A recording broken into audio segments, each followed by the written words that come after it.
memory, pag-alaala.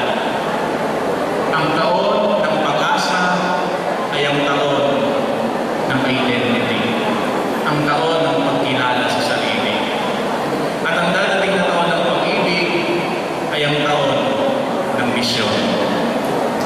Pagkatapos po ng taon ito ng pag-ibig, magsisimula tayo sa 12 buwan na natitira bago dumating yung pintuang Jubileo. Ito po ang 12 hakbang patungo sa ginintuang pintuan.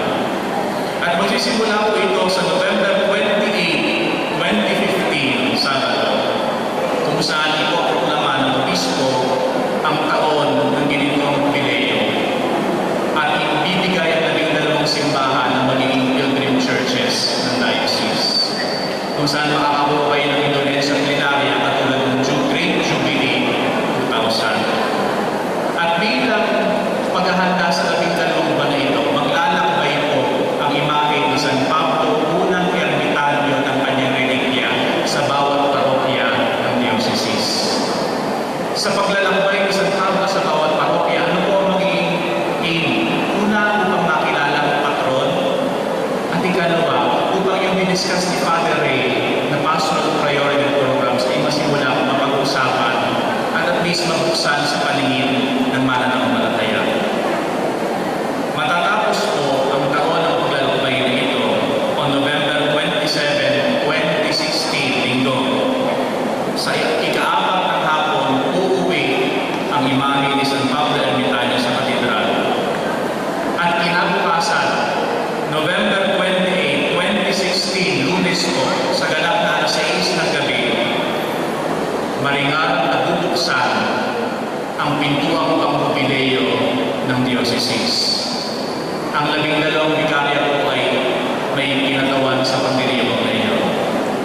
Yung kung hindi makakarating sapagkat hindi kakasya para sa lahat, after the opening ng November 28, sa December 3, 2016, Sabado, alas 9 ng umaga, ang bawat bikarya ng diocese ay magdiriwang din ng kanilang pagbubukas. Ngayon po sa buong taon, from December hanggang November of that year, 2016, ay may iba't iba po mga celebration. For December, Holy Family Sunday, Jubilee of Families. Sa January, gagawin ang Jubilee of Children, Biblical Commission, Ecumenical Affairs, Jubilee ng Catholic Schools and Universities. February, Jubilee of Religious, the sick of the elderly, personnel and church workers. March, Jubilee of Fathers, celebration of reconciliation. April, Jubilee of Youth.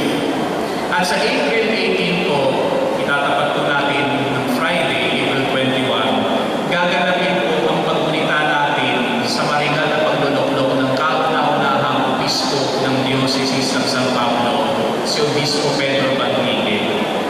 Gagawin natin ang isang Thanksgiving Mass na matatapos at tatapusin sa isang grand procession ng lahat ng patron ng mga parokya ng diocese. Ito lang po ay mangyayari once in our lifetime. Bakit po ang mga patron ng parokya? Sapagkat ang bawat patron ng parokya ang kumakatawan hindi lamang sa buhay ng pananampalataya natin, kundi sa kasaysayan natin sa paglalakbay bilang mga mananampalataya. Kaya po pinapakiusap ko sa lahat ng mga parish councils, sana po ang dadali nating imahe ay yung original na imahe na pinipintuho sa ating mga parokya.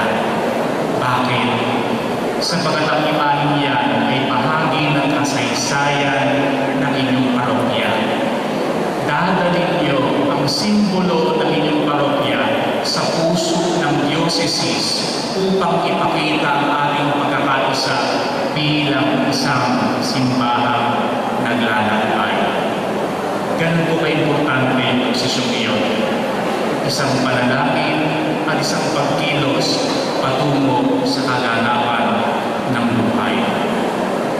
May, the Jubilee of Workers and Laborers, Jubilee of Seminarians and Novices, Jubilee of Media and Social Communications, Jubilee of Farmers.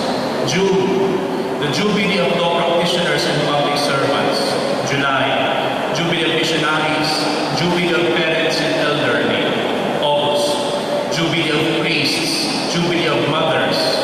September, Jubilee of Catechists, Jubilee of the Laity.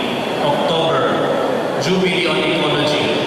November, commemoration of the deceased clergy and religious of the diocese. At pagdating po ng November 25, 2017, alas 9 ng umaga, there will be a simultaneous closing of the Jubilee celebrations of all the vicariates of the diocese. Pagkatapos isara ang jubileo sa mga bikarya bilang isang komunidad, tatapusin natin ito sa November 28, 2017, Tuesday, alas 6 ng gabi, sa pagsasara ng ginawang pintuan ng jubileo sa Katedral ng San Pablo.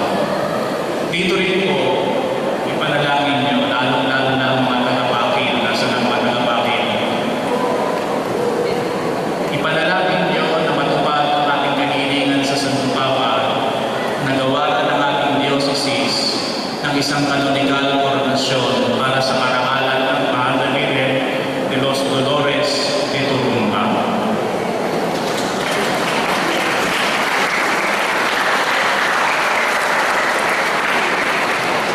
Tayo na lang po ang diocese sa Metropolitan Area ng Manila na walang canonically crowned image ng Mahal na Virgen. It is history in the making. Hindi po matatapos ang pag-corona sa celebration doon. Gagawin po natin ang siyam na gabi in a small way. Pagkatapos koronahan ng Virgen dito sa San Pablo sa Katedral, uuwi sa Sapakil sa pamamagitan ng pagdalaw sa lahat ng siyam na parokyang nadaanan ng pauwi sa Sapakil at magtuturumba sa bawat parokyang kanyang nadaanan. Pag-uwi sa Sapakil, gaganapin ang misa ng pasasalamat at doon formal na matatapos ang lahat ng pagdiriwang para sa ginawang jubileo ng diocese. Mga kapatid, manalangin tayo, mangarap tayo, at sama-sama tayong kumilos upang matupad ang nais ni Kristo sa simbahang ito. Tuwing makikita ko ang mga ito, isa lamang masasabi ko, kayo nagbibigay pag-asa sa amin sa mga pagkakataon nawawalan kami ng pag-asa sa sarili namin. That in all